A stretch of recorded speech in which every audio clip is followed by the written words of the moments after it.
ఈరోజు స్వాతంత్ర్య దినోత్సవం అని ఎక్కడికక్కడ చాలా హడావిడిగా ఉంటుంది కదా.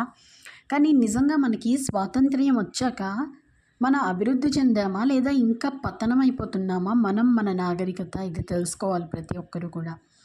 ఎందుకంటే ఈ భారత భూమినే మనం వేదభూమి, కర్మభూమి, పుణ్యభూమి అని పిలుస్తాం.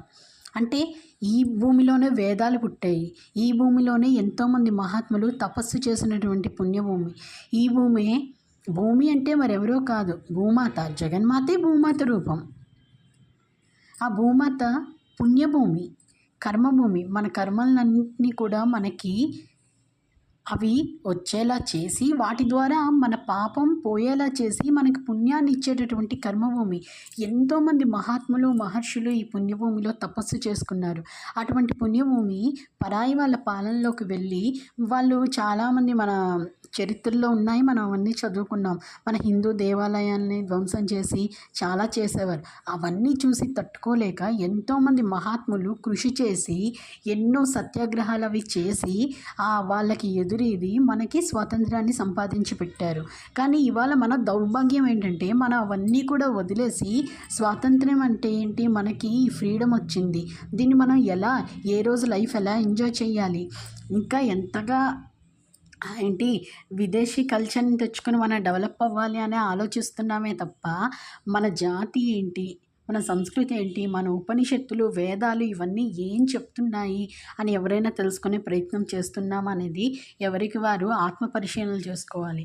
మనం ఎదుటివారితో అబద్ధం చెప్పచ్చు, కానీ మనలో మనం అబద్ధం చెప్పుకోలేం కదా.